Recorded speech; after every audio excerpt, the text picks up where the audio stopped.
Another glorious episode of American Hammers TV. We've got a banging lineup today. As myself, your host, Liam Bright. I've got Ray over here. Oh, I should point to this side. I have Ray over here to my side. Welcome, Ray. How are we doing? Doing well enough. And welcome to the show, Tom. Tom Lonergan. Wonderful to have you on. Thank you, guys. Delighted to be here. A big fan of the show. I've been watching it for a while. In the wee early hours of the morning, I get my notifications that you guys are going live, and I can often be found in the chat room throwing my oar in. So it's great to actually be on the show. Yeah. Tom, you were giving me a bit of stick last night, telling me to stop being so positive.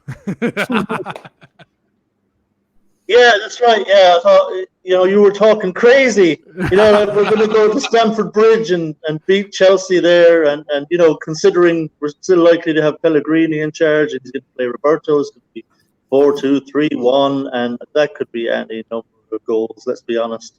This is true. Well, I mean, unless we start playing 11 in the back, I think we're going to bleed goals. So perfect. So we'll go through, we'll introduce you guys all to Tom. We'll let Tom kind of talk a little bit about himself. So Tom, to start things off, a couple of quick fire questions here. So, first we'll start. How did you become a Hammer fan? To start it all off, what was your first introduction to a lifelong experience of misery? Me and my family originally were from Tipperary in Ireland, and I was born there. But when I was 9, we moved to London, and we moved to the East End because my mum's sister lived there. She lived in Forest Gate at the time, which for anyone who knows their East End geography knows it's close to Upton Park. And so I started going to school over there. Obviously made a few friends, as you do, and obviously it's big West Ham catchment area, lots of West Ham fans in the school, and the group I was with, a lot of passion. There was a few passionate West Ham fans in there, and so they started taking me to games with them, and once I'd gone to a couple of games, I was absolutely hooked. This would have been kind of mid-late 80s. It would have been Cotty and McAvenny were there. Nice. Some really great players that I got to watch.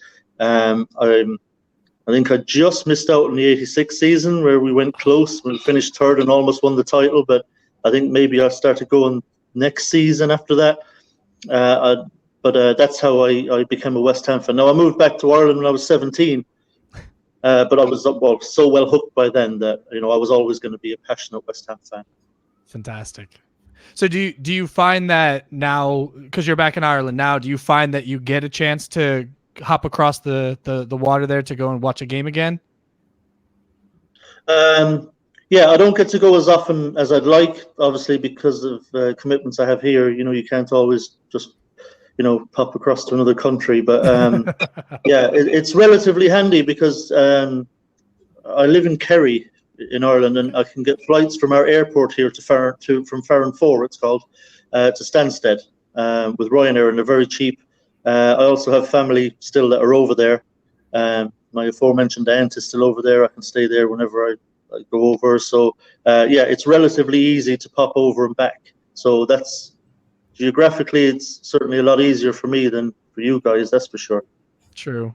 Well, I mean, Ray over in Liverpool, I don't think you could ever escape the traffic out of there to try to get your way back to London. So it'd probably take me and Ray about the same amount of time. Well, to be fair, the Virgin train from Liverpool to London Houston is quite quick, actually. It's only like 3.5 hours. So it's not too bad. Yeah. I'd still be there before you. Yeah. Yeah, probably, yeah. You can get that Stansted Express bus right into Stratford from the airport there, from Stansted. Oh, that's nice. See, I'm jealous. I'm jealous of your geographical convenience compared to what I have. I have to travel across the United States to get to JFK to then hop a flight on like Aer Lingus to get to, Shannon. I'd have to take something across again, unless I'm going to take something straight to Heathrow. It's not a quick trip. Yeah, where are you exactly in the US? So I'm in California. So I'm in what they call it Central Valley, but Fresno is the easiest. You usually hear it offhandedly talked about in films where if they're talking about a shithole, they're typically talking about Fresno. So. Yeah, your the show the other night. Was watching the Fresno Irons guy was on there with the beard and Tex. Yeah, he was on. And it's funny because I've met people from that group. I have not met Tex, and I have not made it out to that group because I didn't know they existed until just a couple months ago. So they'd been going down to a pub in downtown Fresno, and I only recently found out about it because of American Hammers TV. So that's like what connected me with those guys. But I was out coaching my son's team, and somebody ran up to me from the group, and they were looking at the kit that I had on. They were like, "Oh, I love your kit. I'm a West Ham fan too." And like we just started shooting the shit, and lo and behold, he was like, "You should come out." And I was like, "Well, let me have my daughter first, and then I'll start popping out to the pub." But I don't think my wife was going to let me go with a newborn at 4:30 a.m. out here on the West Coast. So well, that might be pushing it when she's got a crying baby who's looking for food, and you're off enjoying yourself. Yeah, you might get daggers when you get home. But fair play. Yeah, but yeah, it's great when you meet West Ham fans around because I'm kind of in the same situation as you, Liam, because West Ham fans here in Kerry are a bit thin on the ground. Right. So there aren't a lot over here in Ireland. Basically, most people are Liverpool or Man United because there is no local team over here. So obviously, children are naturally drawn to winning teams and successful teams. You know how kids are, and so they end up supporting Liverpool or Man United. You probably see a few more City fans about now, where you didn't before. I remember years ago when Blackburn were flying it, and that year where they won the title, had Alan Shearer there. I would see some. I was a young man then, but I would see around the town here like Blackburn jerseys, and I'm like, fuck off, how? Like, come on, like you don't see them anymore. No, yeah. I feel like they traded in, like my nephew, he's 11 now. And I want to say from the time he got into football around 6, let's say, he's probably changed his team annually, where he goes from Barcelona to Real Madrid to Man United to Man City last year. Like it literally is whatever team is like the hot button team or whoever's on the cover of fucking FIFA. Like that's who he's going to go for, I mean, he's young, so I get it, but I've been trying to needle him to get him to be a Hammer, but it's just he hasn't taken to it because we're not high profile enough. Maybe when we had Chicharito, and that's kids are like that, they don't know any better. But I think whether you get him to be West Ham or not, I think you definitely need to get it into his head that he needs to find a club that matches his heart. Yeah. And it's, luckily for me, like my son, if he sees me wearing my kit, he puts his on. And I bought his is the 2013, 2014. So it's the season he was born. So he loves throwing the kit on. It's his go-to. So I got fortunate that he actually took to that. I was trying to build the family around the team. But as long as my immediate family's into it, that's all that matters. I know this is my interview supposedly, but I'm always interested to hear how born and bred Americans have chosen West Ham because you've chosen a life of torture, really. For sure. Well, it's funny that you said how you had moved from Ireland to East End. My grandma, we grew up in my grandparents' house, and my grandfather was from Cork, and my grandmother, she had this black and white like 13-inch television, and she would watch EastEnders religiously. Like that was those was her stories. So we used to sit and we would watch EastEnders, and obviously they had the Queen Vic pub, and you would see the kits on the wall and whatnot. So that was kind of my lead in to West Ham, just even knowing that they were a team. And then like I grew up on Sherlock Holmes. We grew up listening to Queen. We grew up listening to Cockney Rejects. When I got into the punk scene, so like I was always into London, like as a concept, if you will. So I'd say it was like late 90s, early 2000s was when I was like, well, I'm going to pick a Premier League team. And it was just always going to be West Ham. There was never a Chelsea chance or Tottenham or, like even Crystal Palace or Fulham. Like it was always going to have to be West Ham for me because it was just planted in as when I was a kid, like growing up in the early 80s. Like it was just already there. So I was cursed. We'll say it was the Irish curse for me, for my family. And on the flip side, because Cork, when I was born, didn't have a team, but it was 84 when Cork City founded. So my adjunct team is Cork City, and only recently they'd been doing a bit better than they did earlier on when I was a kid. But we don't get a lot of like electricity out here. Like we usually have to find a stream to try to watch any games. But for you. Yeah, look, even for me, it's tough. Cork is still like, Cork City would be a 2-hour drive. Yeah. From where I am, and I couldn't keep going up and down. And to be honest, I mean, when it comes to my football, it really is West Ham, and that's it. I don't have a second team. No. International football, even the Irish national team, holds not a whole lot of interest for me. I'm literally just all in on West Ham. They're my team. That's my passion. So everything after that. Sorry, so it was club over. Oh yeah, every time. Like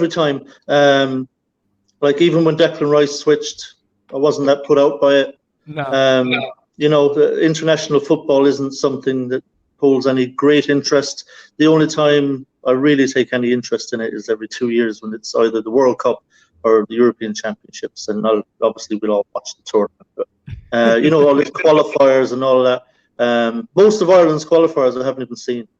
No way. Nice. Can I just point out that I am not a Brazil fan, I am an England fan, just to clarify, considering the shirt might be a bit confusing. Right. I don't know, man. You got that. No, I thought you were like one of those kids, I thought you were like one of those kids Liam was talking about. You're flip-flopping all over the place. Yeah, I've got definitely the West Ham bit on there, so. Yeah, right. No, it's fine. I bet you were an Italian fan until Roberto Baggio skied in the '94 World Cup, and then you flipped to Brazil because you were like, you know what? Fuck Italy. I'll take a team that wins. It's like, fuck these guys. I'm a Brazil fan now. It was the 1990 when they had the little man running across the screen. There you go. Brilliant. That's it. That's all you needed. No, see, but I'm interested in that, right? Because here, like from the people I've had interactions with here in the States, right? I feel like we're fairly uniquely proud of being supportive of the men's national team. But I find more and more that I meet more people that are further invested in their club team than they are in the country, which is interesting because I feel like when I grew up, in '94 and the World Cup was here in the States, I was devastated. My father had no interest in taking me to any football game. So like, we could have driven 4 hours to New York City and we could have gone to this Giant Stadium, right, to watch, to watch some of the bigger matches. And he had no interest in taking me. So it's interesting to me to meet people that either are super invested or not even invested at all in the national team. So Tom, like what you were saying, that you don't even watch the qualifiers. If it's a match that happens to be on, you'll tune in. Yeah, I watched the Denmark game. When was that? Saturday or something? I don't know. But anyway, that was on. I put it on because that was a big game. If we won the game, we qualified. They didn't win it, but it was on. I was at home. It was on the couch. It was kind of one of those. Fuck it, may as well just watch it. So it doesn't hold any huge interest for me. Probably like a lot of people, I think that we watch the big tournaments because they're fun to watch. In fairness, I thought the World Cup 2018 was actually possibly the best ever World Cup. I thought it was brilliant. But I don't know, the qualifiers, for some reason, watching Ireland playing away to fucking Kosovo or some other shit crowd like Liechtenstein in some shitty stadium. I don't know. I just don't get passionate about it. But mention West Ham to me, and just passion just comes out immediately. I'm all about West Ham. Always have been. Always will be.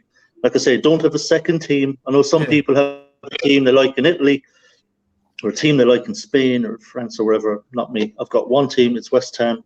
That is literally where my passion is. So that leads me to actually, it's a very interesting idea, is that I think in Ireland, probably similar to what we have here in the States, where you don't typically have a local team. Like there isn't one that represents like your immediate area. Cause like when they founded MLS, New York, it was called the Metro Stars. But like I said, it's 4 hours for me to get to New York City. It's 6 hours for me to get to Jersey. So that was never really going to be a team that I could fully support. It was kind of like you offhandedly was like, well, they represent New York, so it's like Giants or Jets, like they play out of New York, they play out of East Rutherford, which is in New Jersey. Why the fuck would I root for a Jersey team? Like, I'm a New Yorker, what the hell? But I wonder if it's similar for you in Ireland, because you didn't really have that local team, whereas Ray, I'm guessing you probably grew up close to, or like what got you to Hammers? Yeah, my whole family's West Ham supporters. I'm from Dagenham, so that's literally about 20 minutes down the road from Upton Park. So did support Dagenham as like my local team, but like they're even worse than West Ham. So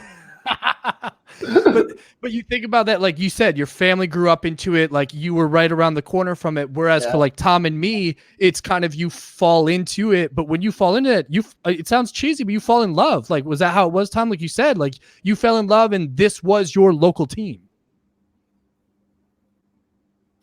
Oh yeah, there's no question. Like once I started going with my friends, like now I was, just to give a little background here, as I say, I'm from Tipperary. Now, I'm from a small little picturesque village at the foot of the mountains in South Tipperary. I'm a proper country boy. Like I essentially spent all my time on my friend's sheep farm, herding sheep and stuff like that on the side of a mountain. It's like something out of a postcard. So I knew nothing about football when we left there to go to London when I was 9. I followed, you maybe know about GAA. Obviously, your family from Cork, Liam. Yeah. I don't know about you, but I'm trooping that's my village. I don't know if you can see it there. This way, is it? That's my village there in South Tipperary. I'm trooping the colours there. So that was all I knew. I played hurling, the Irish sport for hurling as a little kid down there. So I knew nothing about football or West Ham or any of this. Country boy, very naive, moving to the big smoke. Largest city in Europe suddenly, like, oh shit, massive adjustment. Yeah, it's like, where are all the fields? Where are the animals? So, but yeah, once I had gone to a game with my friends over there, and like I say, it was arbitrary. We could have moved anywhere in the UK. Local club could have been anybody. It just happened to be that we were living in Forest Gate and then East Ham. When we moved to East Ham, for example, on a Saturday afternoon, if I wasn't at the game, if the TV was off and there was no noise, you could hear the crowd. So I knew what the score was by how loud the roar was. So I knew if it was West Ham that had scored or whoever we were playing that had scored. If it was a lower little, roar, I knew that was the opponent. If it was a bigger roar, I knew West Ham had scored. So there was all that was separating us from Upton Park. Our house was a small little park that you could walk through very quickly. So I would literally just have to walk across, 5-minute walk, and into the North Bank, which is where I spent my time. Loved it up there. And like I said, once I had gone a couple of times with my friends, I think the first time probably didn't impact me that much. I think I was kind of messing about more than anything with my friends talking. I can't even remember who we were playing in that first game I went to be completely honest. But once I'd been a few times, I caught the bug. I started to actually really get into the games. I started to get to know the players and learn about the game. So I came a little bit late to it, as maybe, I don't know what I was, 11 or 12 or whatever it was.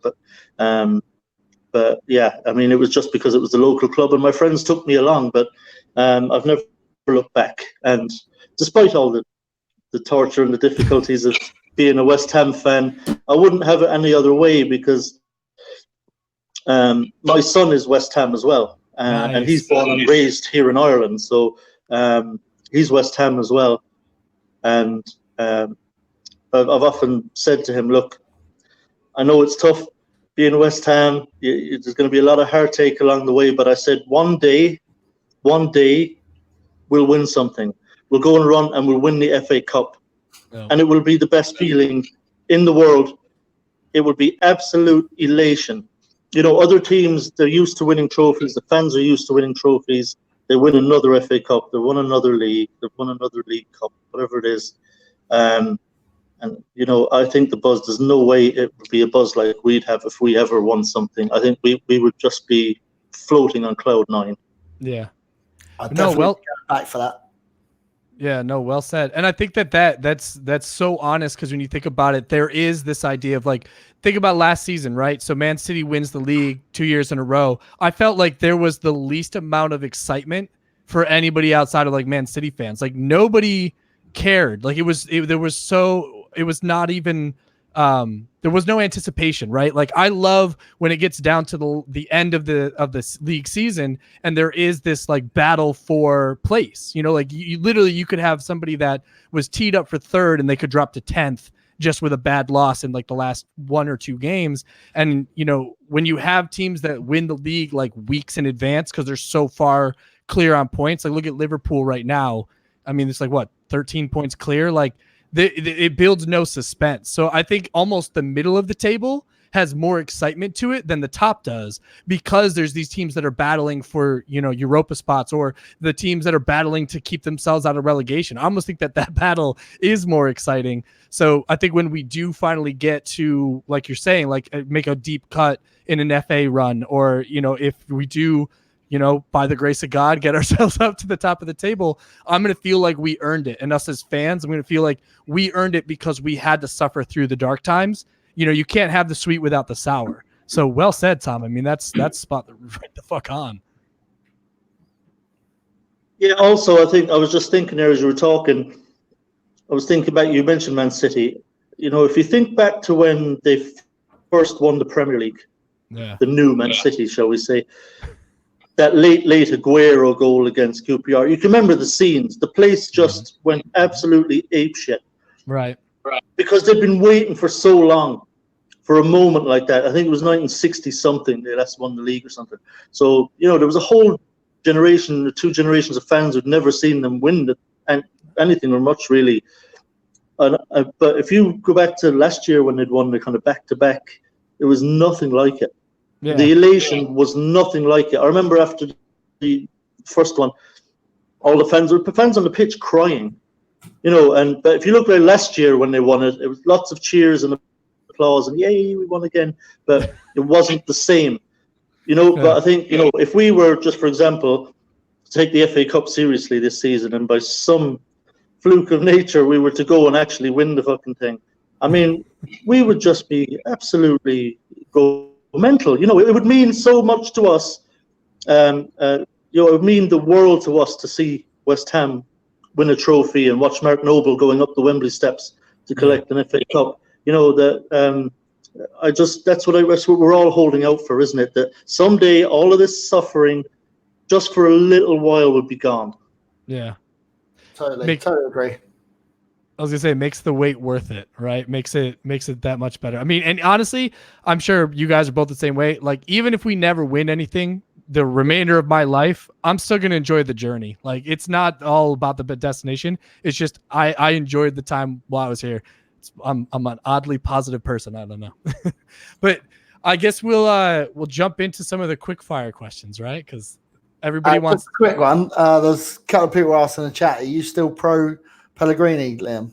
Oh God, I know I'm going to get slated for this, but I am. I actually am. And it was funny because I'll go through Twitter and I'll randomly see somebody that's like, no, I think he still needs till Christmas. He needs till that. And I'm like, oh, I like that tweet. It's somebody else that is in the deep end of the pool with a weight strapped to their ankle, because we're all drowning. we're proper fucked. But I don't know. I have a weird faith in people, and so much of the conversation has been centered around this. Like when people are talking about what Chris Houghton now is kind of the name that's rising above a lot of others, but people are saying like, oh, he's going to do terrible. Like, that's not the proper thing, that what we need. We just need a caretaker to finish out. And then we need to get somebody that's actually won real trophies. And I look at him like, fucker, we have somebody that's won real trophies right now. That's not the answer all the time. You can't just say, oh, he's got to have this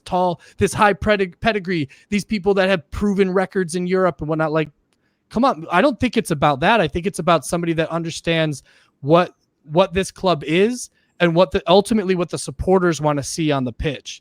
And I was super excited when we had Pellegrini brought on board. I was like, oh, we're being taken serious. This is the beginning of the promise that we were given. Like, oh yeah, we're moving to the London Stadium. We're gonna have Champions League football. Like, we're gonna be the West Ham way, and we haven't seen that yet. But I felt like Pellegrini was the driver that was gonna take us there. But yeah, like I said before, I'm all about the journey. So I'm fine with seeing Pellegrini see this through as long as we don't get relegated and he keeps us afloat. Like, yeah, it sucks to sit lower on the table, but if it means next season we jump because he finally gets the money spent on the players that he wants, he finally gets the team he wants to build, then wouldn't it have been worth it suffering this season if next season's Bangarang? It's the way I look at it. Yeah, but don't you think he's had that for this season? Yes and no. I mean, like, really, when after Man City, right? First game of the season, I don't think people were calling for his head that bad. People were kind of like, oh, it's Man City. They won the last 2 years. Of course we were going to get fucking trounced. But then after that, we went 5 games, right? 5 games unbeaten. We were sitting pretty. Everybody was on cloud 9. Fabianski goes down.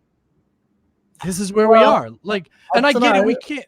I think Tommy said, you told me yesterday, you can't hang it all on one guy. I completely get that. But I also wonder, was the confidence of the team shattered? Sorry, Ray, go ahead. It's since the Oxford game. I think as soon as we lost that Oxford game, we put a second team in. Like, I think a lot of players thought, we're going to go for the League Cup because we need to win something. He's known to win the League Cup before with Man City in his first year. But he puts a second-rate team out that just don't perform. Yeah. And that's where I think the players, personally, were starting to question some of his motives and the tactics. And from there, we have just literally gone down, down, down, down, down. Then Fabianski gets injured, and we've gone down again. Antonio gets injured, down. It all just seems to pile on us. Yeah. What do you reckon, Tommy? Yeah, here's where we're going to disagree, Liam. Sack him. This supposed great start. Let's just try and put this into context a little bit. We've won 3 games out of 13. One of those games was at home to Norwich. They're 18th. Right. One of the other wins was Watford. They're rock bottom. The other win was United, who, let's be honest, on the day and at that time, were absolutely horrible. Okay, so these wins are, that we've got, these 3 wins, these are against poor sides. That's number 1. Number 2, the Pellegrini thing. I'm not one for pulling the trigger on managers too quickly either. And the reason I'm Pellegrini out is not just because we're losing games. Teams go on bad runs, and they come through the other side and they, they sort themselves out and they pick it up. And the problem for me with Pellegrini, and the reason why I think he needs to go, is because he just doesn't learn. He doesn't change it up. He doesn't try to. What do you see that he's doing this, where he's trying to fix it?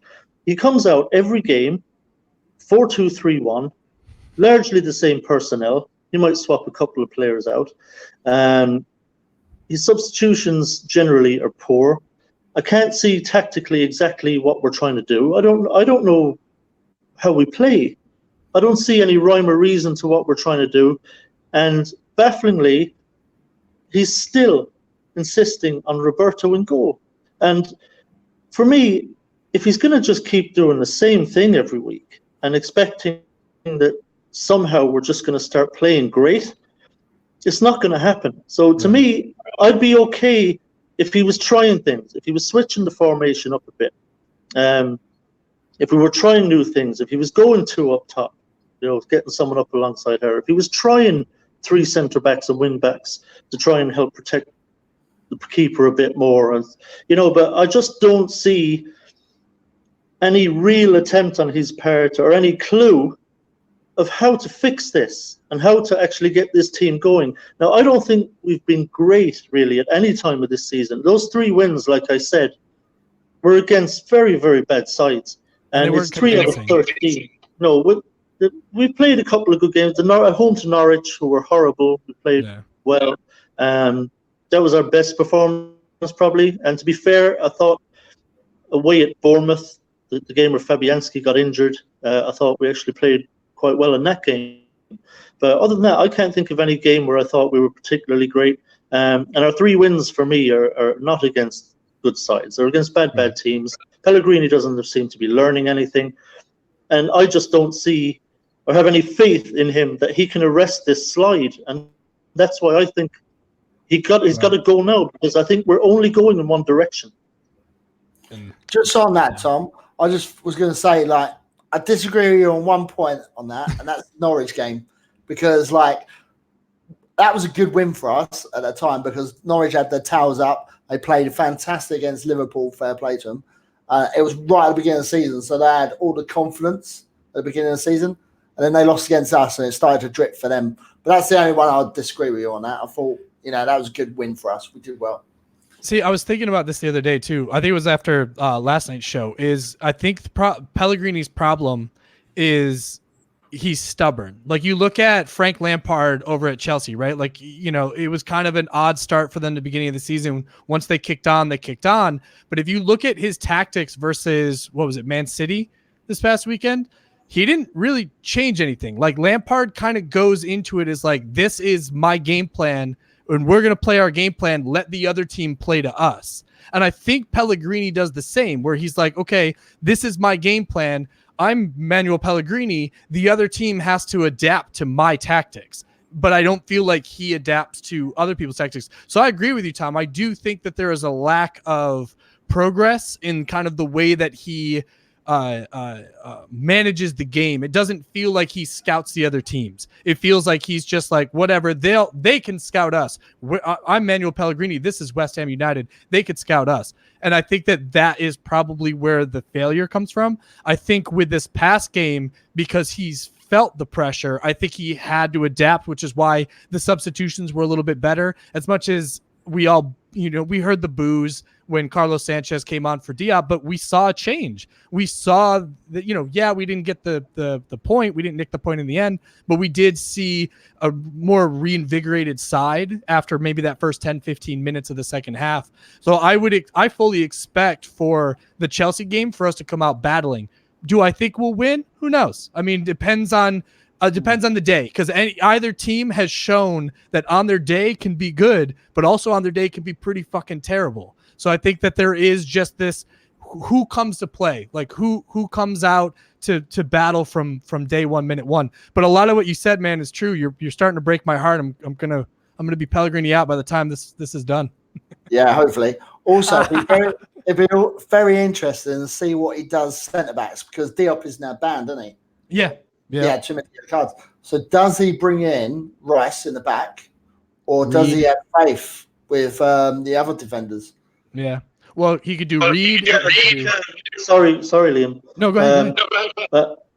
That's basically, he's got 3 options, really, doesn't he? He probably has 4, maybe. He can move Rice back alongside Ogbonna. He can just keep the same formation, bring in Balbuena, or he can bring in Winston Reid. Right.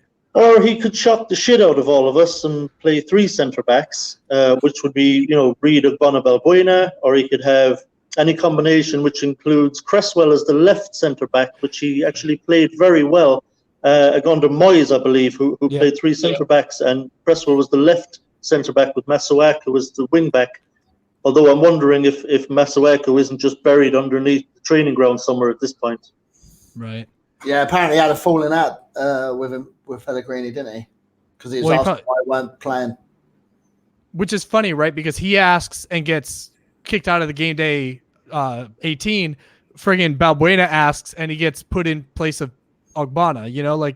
And I do think that it's little things like that lend credence to the rumors that he's lost the locker room, that the players just aren't committed to playing, except for the players that will battle for the badge. Your Antonios, your Nobles, your Rice, your Snodgrass, the guys that care more about the club than they do the manager. Whereas the guys that are just here for either the paycheck or they're here because this is a stepping stone to get to your top 4, your top 6, those are the guys that they're hands off. And, as much as we call Lanzini our diamond, I think he falls in that category. Yeah. Yeah, I actually kind of mentioned this a little bit the other day when I was on with the other guys on the podcast. I think what I was saying was at the time is I don't think there's like a mutiny. I don't think the players are necessarily down tools on the guy and are just don't want to play for him. I think they probably quite like Pellegrini. He seems a likable chap, you know. But what it looks like to me is a group of players who don't really believe in what they're doing. I don't think they believe in what Pellegrini's doing. So they look kind of lost out there, really, on the pitch. Like I said, there's no structure to it. There's no flow to our game. There's no great interplay. And you'd be watching it wondering, like what are we doing on the training ground to look like this during a game? Where there's just no rhyme or reason to any of it. The support play isn't there. The movement between the players on and off the ball isn't there. The players look like they're going out there not really knowing what they're supposed to be doing, and so not believing in what they're doing. And it really shows. Yeah. I was looking at some I was watching Gio on West Hammer's chat, sorry, and he made a good point about Declan Rice, that he doesn't break up enough play. So what I'd be interested in seeing is if he does put him in the back four, whether Rice can actually bring the ball forward and bring it out of defence like the old Rio Ferdinand used to do. That'd be interesting. Well, and you think too with even this past game when Rice was back, like the right center back, Noble was still dropping back between Rice and Ogbonna to get the ball. And at one point, I think it's like, if you watch, it's maybe like the 70th minute, he's literally barking orders for like people to move down, and he plays the long pass like off to the right-hand side. Like when you think about things like that, is it still going to force our midfield too far back to receive the ball because the back three or back four aren't trying to play the ball forward? It's all these, lateral passes with no real advancement. There's no real attack that's happening. Tom, what do you think? Yeah, I think if we're going to move Declan Rice back to centre back, I don't know. I'm nervous about that because that in turn means that we're very likely going to see Sanchez alongside Noble then. And I don't rate Sanchez at all. He might surprise me, but he hasn't looked great at all to me. But to answer your question directly, one of the problems we're going to have specifically at the weekend is that we're going to be at Stamford Bridge. We're going to have probably 35 to 40% of possession. We won't see a huge amount of the ball. And often when we do win the ball, it will be deep in our own half. So we're going to have to find a way to get the ball out and away from the edge of our box. Now, if we're just going to be hoofing it because they've pressed up on us and we're under pressure, then it's going to be a long, long day. If we're just going to be hanging on grimly trying to get a point out of it, like a 0-0. So we're going to have to do something to get that ball out and to actually develop an attack of our own on the counter. And for me, that means we have to use whatever pace we've got in that team. Yeah. So we've got Antonio, clearly will come in to start. He has to. He brings pace. Anderson, despite the fact that his form is really poor, I think he has to start this game purely on the basis he's got a lot of pace. This is why I would start Masuaku. I think he has a lot of pace as well. Fredericks has pace. Whatever pace we've got in that team needs to be on the pitch this weekend against Chelsea, because that's probably our best chance of carrying the ball out from the back. Because if we can't bring the ball out and we're relying on Haller, we're hoofing it up to Haller and relying on him to just win the ball all the time against two centre-backs, possibly three defenders sometimes, then it's going to be a long, long day. So I think pace is the key this weekend. So, have you seen Neil's comment? Yeah. Hope we get flogged by Chelsea 8-0. I wouldn't go that far, Neil. Please, not that far. No, you're breaking us. You're breaking our heart. No, I was going to say, I'll start with Ray on this one, then we'll go to you, Tom. Ray, how would you line up this team?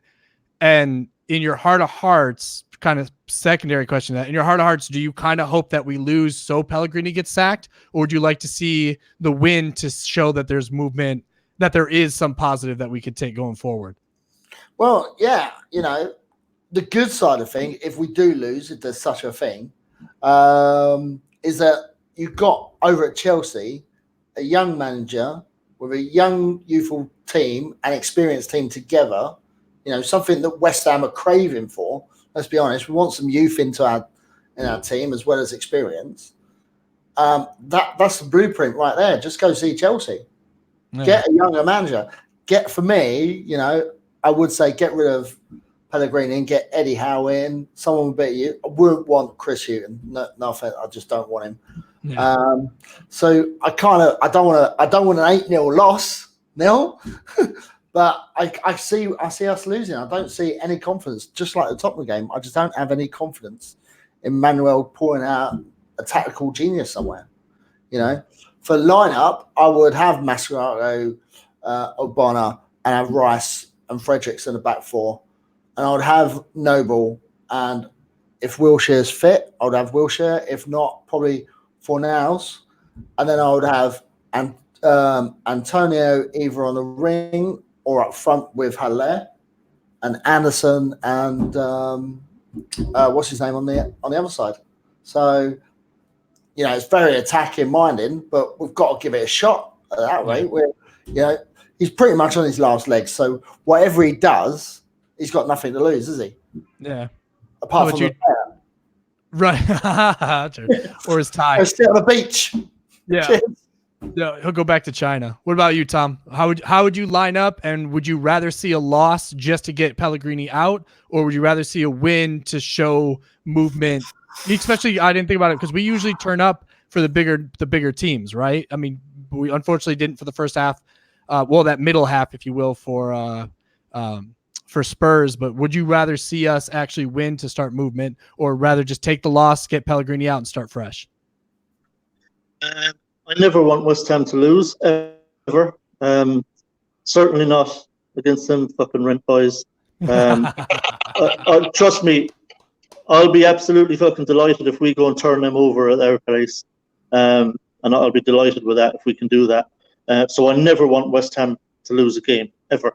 No matter how much I dislike the manager, I never wanted West Ham to lose under Allardyce. Never liked him, hated his style of play. Yeah. But no, I will never want us to lose a game, despite the fact that I'm Pellegrini out. But so that's to answer that question. Sure.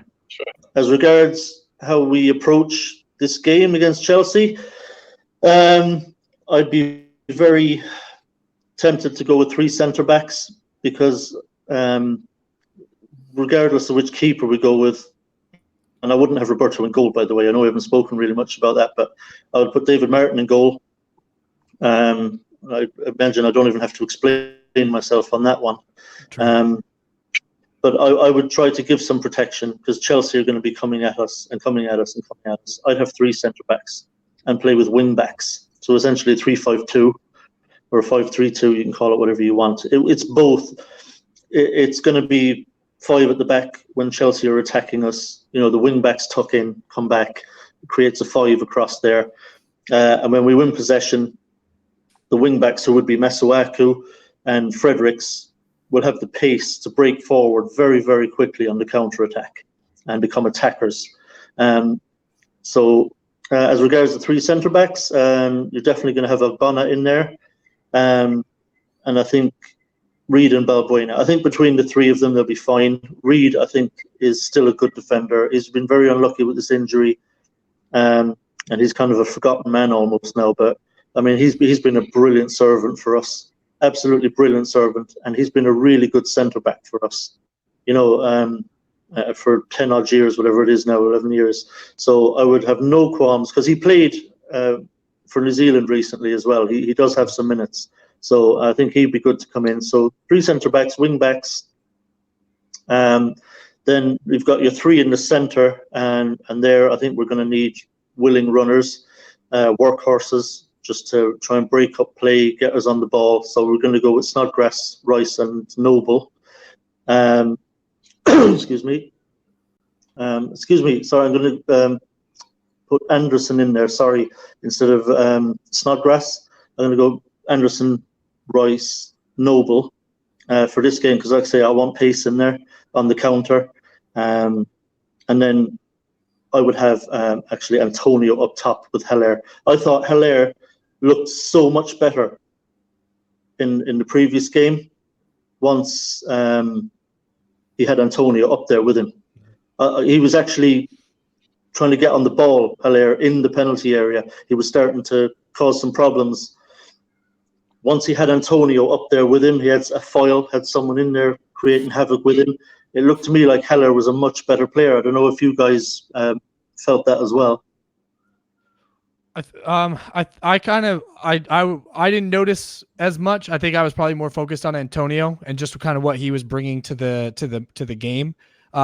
With Hilaire, I think that his first touch was still kind of letting him down, but I also think that he has struggled the last several games to even get touches on the ball. We've seen him drop, as far back as our own defensive third to try to pick up the ball. Whereas, with Arnautovic, if he did that, he would actually be able to push forward, lay the ball off, continue to run, get the ball back, and keep driving in. I think with Hilaire, we just haven't seen that. But I do agree that with Antonio as a strike partner, I think they will build that chemistry, play off each other. And I actually think that that's a dynamic duo because I think they both bring something a little different to the table.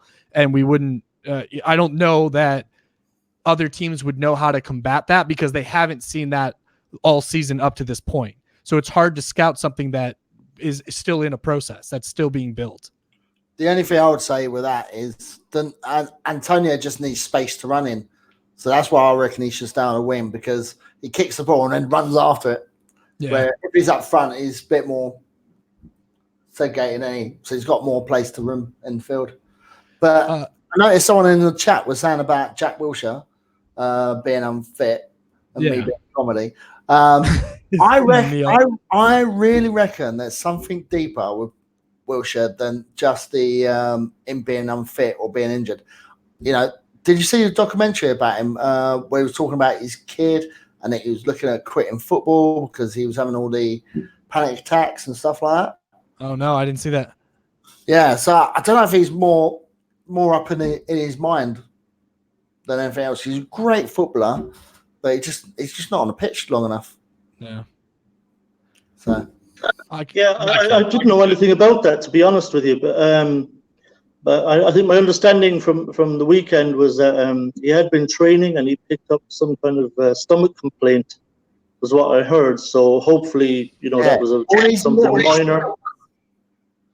All these little complaints that he's saying that he's having, they just don't sound right. Like, I've got a stomach bug. But wasn't that Chicharito last season, right? Where it was like it seemed like he had an ear infection, he had a flu, he had a stomach bug, he had stubbed his toe. He dyed his hair Cheeto orange. Like, the fuck? Like, it literally felt like he'd come on for a game, do well, and he'd show up for the next game. Then the next game he'd fuck off, and then all of a sudden he'd be sick, or there'd be some sort of, nitpicking thing that he would disappear for. I mean, it was almost a toss-up. Who was going to be out longer, Chicharito or Carroll? Like, it just, it was, I think I'm kind of at the point now where Wilshere doesn't really come into my thinking. Yeah. In my mind, when I'm thinking about West Ham, I'm basically thinking like he's not even at the club, to be honest. He doesn't really come into he's just never available, so he never comes into my consideration. I never really think about him, if I'm honest. Well, we're paying him $100,000 a year, so we need to think about him. Think about shipping him off to China. Yeah. Or cool. the MLS. Right. So, all right. So we're getting close to like the last 10 minutes here. Tom, you ready for some quick fire questions? Yeah, ready. Let's do it. All right. So we'll try to keep them, 60 seconds or less with the answers, but we'll if you want to expand on something, feel free to expand on it. All right. So first question, meat pie or apple pie? Apple pie, but I like it to be hot with fresh cream. Nice. Man after my own heart. I enjoy it as well. All right. Who is your favorite current West Ham player? Favorite current West Ham player, I would have to say, there's a little bit of a probably. You know what? I'm going to say Antonio because I'm a typical old school West Ham fan. I love players with heart. I love players that put the effort in. I love players that will run. That's why I love Snodgrass too. You know, they're both the same. They'll just run their fucking arses off for you. You know, and they'll keep going. I mean, you look at the difference to the team Antonio made when he came on the other day. Massive. And it wasn't because he's, you know, one of the world's greatest players. It's because he fucking put himself about. He had energy and drive and determination, and he was, you know, he was just up for it. And he changed the whole game around. One player when he came on, just because his attitude was so much better than everybody else's. So I'm going to say Antonio because he gives it everything. I like that. What about you, Ray? Do you know what? I'd probably pick Holland because I don't think the first 11 deserve it. Yeah, Holland scored the under 23s, so at least he's consistent and good. He's good and consistent. I like it. So, I think everybody knows the answer to this one because we probably all have the same answer. But who frustrates you the most in the current West Ham squad? This is probably a common answer, but Anderson. Some people say Lanzini. I know that, you know, but for me, it's Anderson because, you know, he's playing essentially every single game. He's had, you know, a hell of a lot of minutes on the pitch for us this season. He's been taken off a couple of times, but that's all really. And we saw in flashes last season, he was blowing hot and cold. But when he was hot, he looked fantastic. He has so much ability to create and to score. And like, I don't expect him to be like that every game. I know he's inconsistent. I know some games he won't be as obvious. He won't impact the game so much. But other games, then he'll turn up and he'll look absolutely brilliant. He'll get a goal and an assist. He'll torment our opponent's defense. But we haven't seen that at all this season. He's become very, very consistent this season. Unfortunately, it's consistently bad. Unfortunately, true. I was for sure you'd go Roberto, but I think we all blame MP for Roberto more than we blame Roberto at this point. What about you, Ray? Most frustrating player? Can I pick Pellegrini, please? Sure. I consider him. He's out on the pitch, so tactics are doing my nutting. Substitutions doing my nutting. He needs he needs that word. I dig it. All right, Tommy, FA Cup or top 6 finish, what would you take? FA Cup every day of the week and twice on Sunday. Nothing beats silverware. Listen, right. Top 4, that would be a great season. We'd obviously have quite a lot of wins in there. It'd be an enjoyable season. We'd all love that. But like I said earlier, what could be better come next May than to see Mark Noble walking up the 39 steps and lifting the FA Cup for West Ham. That whole day out, if you remember 2006, I remember all morning, all day, hours of build-up to the game. I'm all over the sports stations, you know, watching the build-up, the players arriving and all talking to former players and, you know, just the whole build-up, the whole occasion. And then the game was amazing. Imagine, you know, if we'd have won that game, if Gerrard hadn't done what he did, I mean, I'd have probably cried, let's be honest. I mean, it means that much to us. So, you know, a league finish would be great, top 4, but for me, nothing beats silverware. Yeah. Right. Top 4 only benefits the board. It doesn't benefit the fans. Yeah. FA Cup is, you know, it's our tradition. We love that cup more than any other cup. It's the only cup really won, isn't it? Apart from, I feel like it's ours. Like when I think of the FA Cup, I feel like it's our cup. So it was in the first ever FA Cup final. Yeah, it means so much to us. No, I think it's our time. I think it's got to happen. So I'm glad we're all in the same boat on that one. Yeah, all right. So Tommy, what about West Ham do you love? What is I know you love so much of it, but what is it what's the main thing about West Ham that you love? I think I love, it goes back to when I first started going to watch the team. I love the aura around this team. You know, it's a working class team. You know, salt of the earth supporters, a great camaraderie, great banter, and just the whole feel of the club is something I fell in love with when I started going, and that resides in the heart of the fans, I think, as much as anything. I know there's a worry that maybe we're losing a bit of our identity since the move, and I think that is true to an extent. But I think that the spirit and the soul of the club still resides in the fans, and I love the fan base of this club. Yeah, we'll get ratty with each other, and there'll be arguments and, you know, differences of opinion, and we'll be F this and F that, and we'll maybe get upset with the board every once in a while and start chucking stuff. But that's what you get with working class people. You know, we wear our hearts on our sleeve, and I just love the passion that the fans have for this club. So it's just the whole aura of the club itself and the way it was founded, what our roots are, because we still are our roots, and we love our roots, and we understand them, and that's why we love this club, and that's why I love this club. I love it. Perfect answer. Yeah, perfect answer. I dig it. All right. What about West Ham do you hate? Probably the thing I hate the most is in the boardroom. I hate Gold, Sullivan and Brady, all of them, and the sooner they're gone, the better. This has the potential to be a really good club. I don't want to get carried away here because, you know, obviously if you get bought by some sheikh, you know, who oil baron or something, you know, then obviously any club can go on and become a really big club. But you know, we have the opportunity even right now just to be a really good, solid club, well run, challenging for a Europa League spot, having a good go at the cups, and just being a very enjoyable club to follow, because we don't really ask for much, you know, as fans, and you know, and they're still not even delivering that much, you know. So I can't stand any of them. The amount of lies they peddled since they took over is astonishing. They do it with such ease, and they don't give a shit what fans think about it, as long as they get to where they want it to be, and fuck the fans. So I can't stand them, and I need to fuck off. Oh, fair play.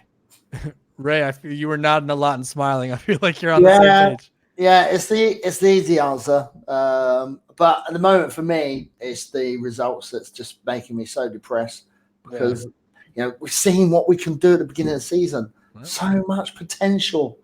And now we're just like dithered away. It's like our bubbles. It's burst. And we're floating away. It's gone. I need to shoot, boys, but nice speaking to you, Tom. And have a good rest of the show. All right. Thanks, Ray. Take care, Good luck closing down the bar. Perfect. All right, Tommy. We'll get through the rest of these then. All right. So what sound makes you happy? Any sound? Okay, the sound that makes me the happiest, I think, is the bubbles right before the game. I just love that sound. Hearing it, to get hair stand up on my arms, you know, and I get the goosebumps, you know, when we're ready, especially if it's like a game that you're really up for, and it's exciting for you, like a big game. Like if you can imagine, like that last game at the Bowl-In, that you know, that bubbles before the kickoff was incredible, and you know, it would be the same like if we were in a big cup game or something at home, you know, FA Cup quarterfinal and stuff. We're all really excited and really up for it, and so the rendition of bubbles every time. Love that sound. I feel like that's got to be almost intimidating, but almost like intimidating almost in a good way to opponents, where they hear that and they just feel the community, the connectivity that the supporters have with the players on the pitch. And I feel like that's just gotta, I mean, that's what made Upton Park a fortress, right? Like whether we, you know, win, lose or draw, we were still there to battle. And I think, like you said, it's that sound will never diminish for the you know, the diehards, the true fans.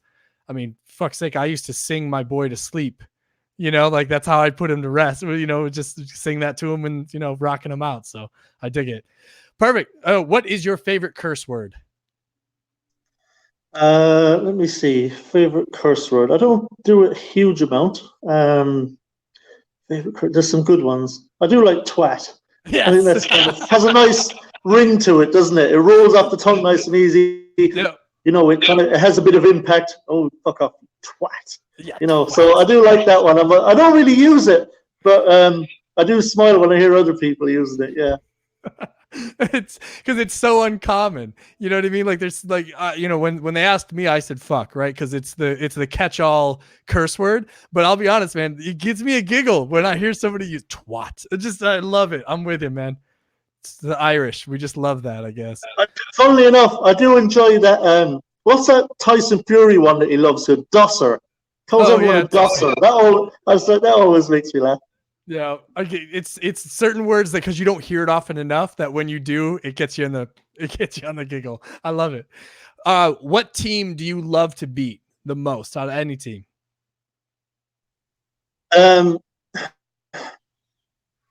me, it's still Millwall. Showing my age, maybe. I know most people will say Tottenham because we're in the same league and there's familiarity breeds contempt. But we play them every year, so a lot of people say Tottenham. Any of the London rivals, really, Tottenham and Chelsea, obviously are big ones. Love beating them. Always nice to beat Arsenal. But when I was, going to West Ham as a youngster, like in my mid-late teens, it was Millwall. It was always Millwall. Chelsea, actually, even ahead of Tottenham back then. The headhunters were around then. Had a lot of rivalry with Chelsea back then. But Millwall was the big one. Like when I was on the North Bank, there was I was very young, but there was some serious chaps behind me, in that terrace, and that was the days, when there was still a lot of trouble and the hooligan elements and stuff.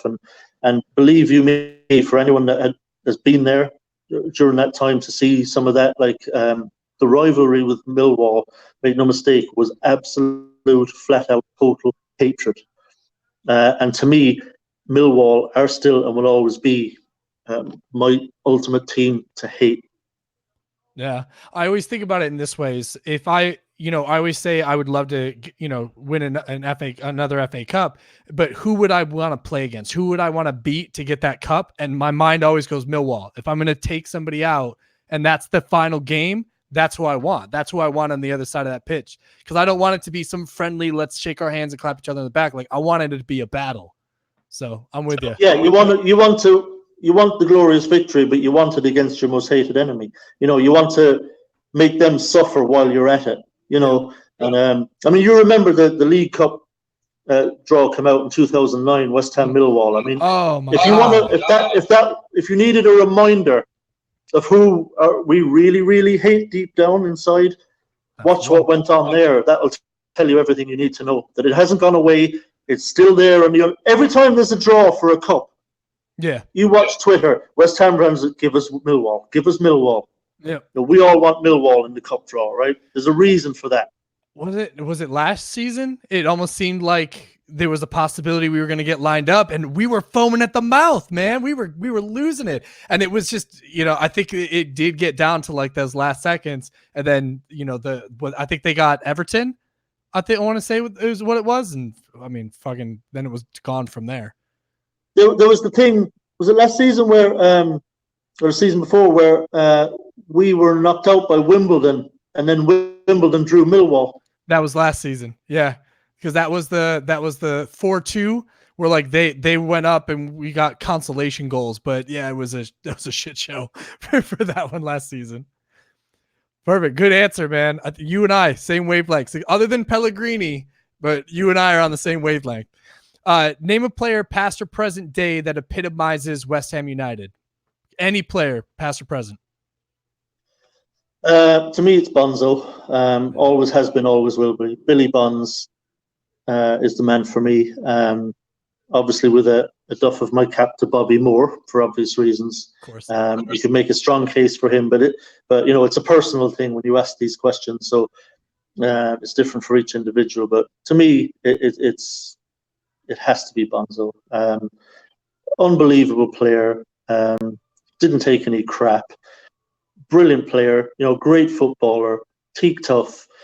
Always played his heart out for the jersey, and just epitomized everything that the club were at the time. There was a player like you'd say like at the time was who's West Ham? Who's West Ham's player at the time? You'd say Billy Bonds.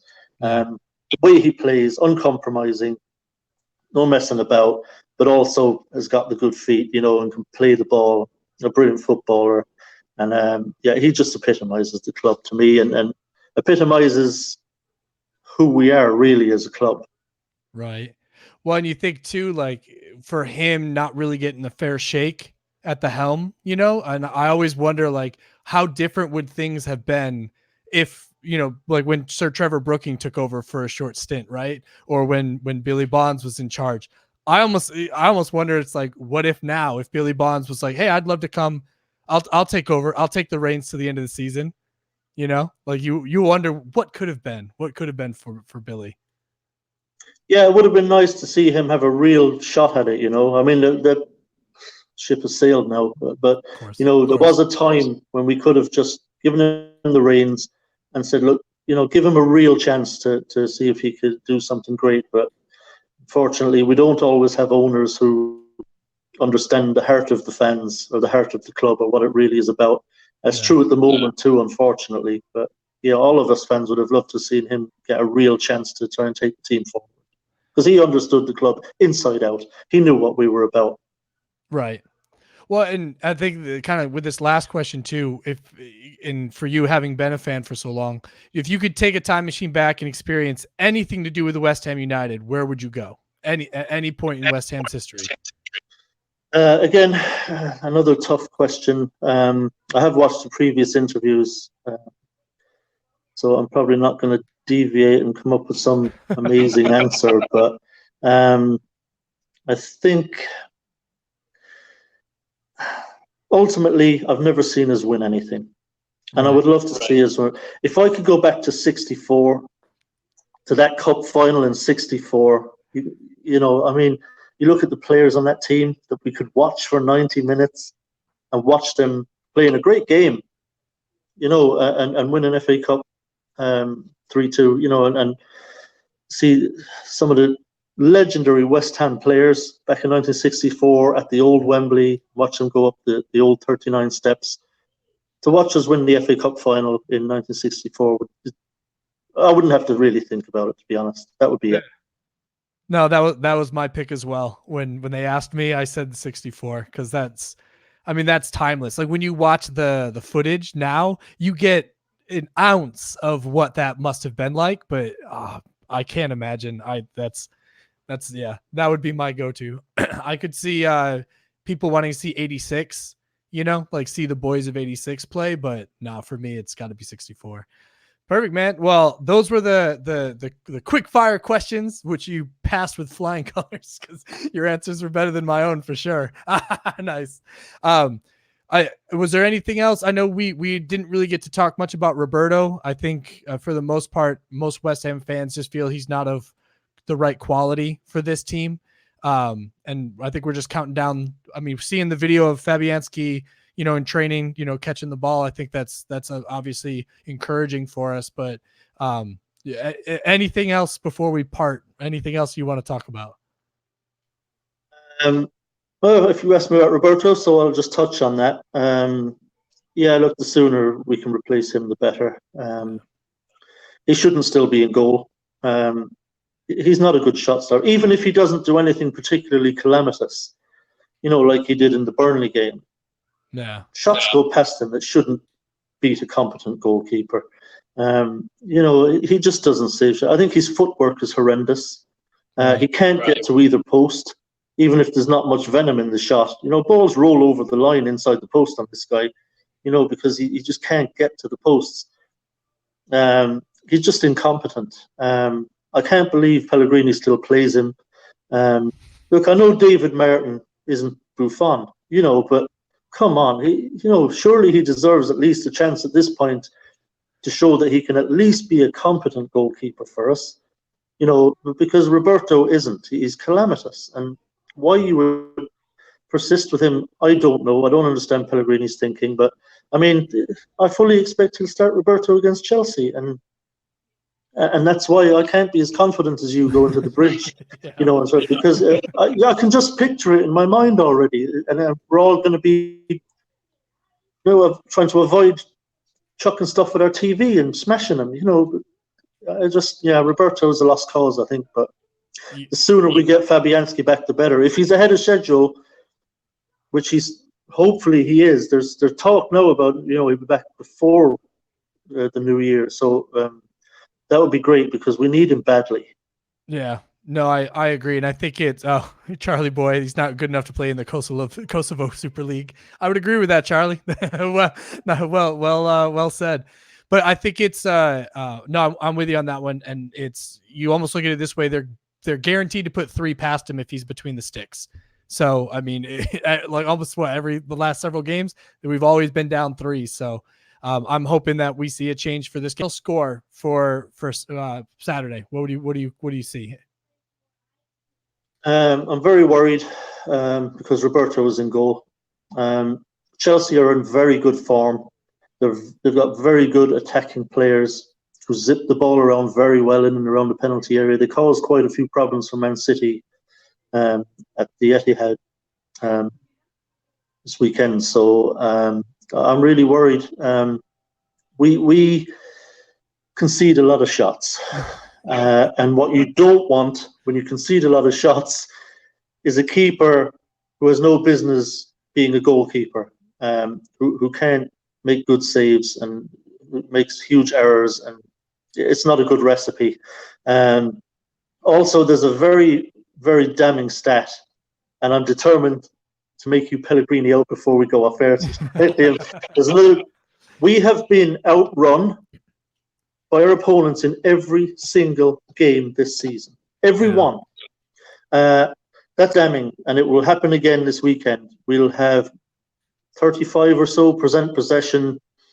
We struggle to create chances. Calamity of a keeper.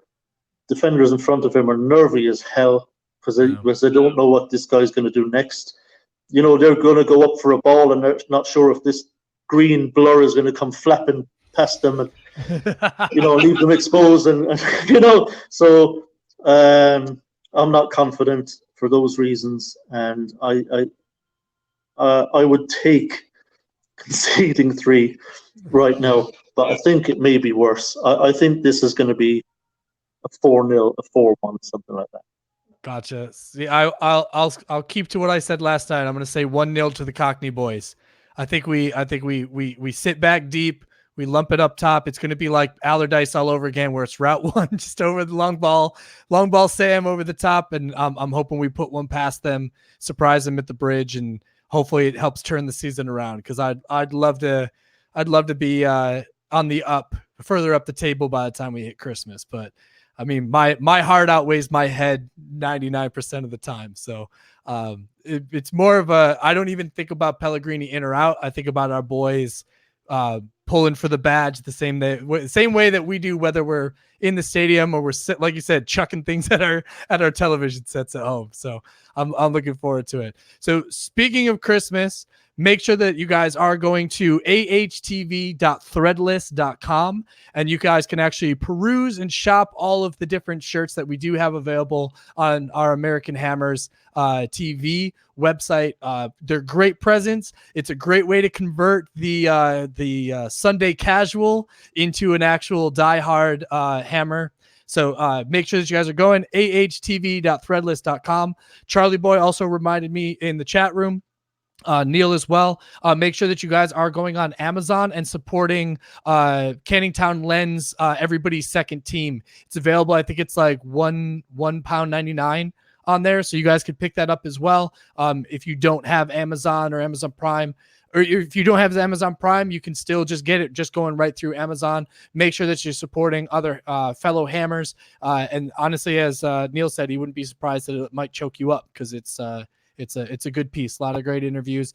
Canning Town Lens been releasing little snippets, and it's great. So I would highly recommend. So make sure that you guys are getting those in, or you're putting those on your requests for Christmas or for the holidays, so your family can know what to get for the Hammer in their life. So that's ahtv.threadless.com. Tommy, my boy, this was absolutely fantastic, and I was glad to have had some exchange with you last night on the the thread, and then being able to talk to you in person today, this made my night, man. This was fantastic. So I look forward to having some more roles with you through Twitter and in the chat rooms going forward. So guys, if you're not following him, make sure that you're following at Tomster36. Tom, anything else? Any parting thoughts? No, just thanks. Really great to be on with you, and I really, really enjoyed it, despite the fact it's 3:15 a.m. now and I've got work in the morning. But I've really enjoyed being on. I would talk about West Ham 24 hours a day, to be honest. So I've really enjoyed it. And I think it's good when we cross swords. I like hearing different opinions. This would have been very boring if we were all just nodding at each other. Absolutely, absolutely. You're absolutely right, Chester. Absolutely right. I couldn't agree more. Yeah, so I like the differences of opinion are good. It's what it's all about. And well, I don't mind that. So I prefer it. So really appreciate it. And thanks again, Liam. It's been a lot of fun. Thanks, brother. All right. Well, I will thank everybody in the chat room. Neil, Charlie Boy, Logan, apparently a Rangers fan that stopped in to say hello as well. Thanks for stopping by.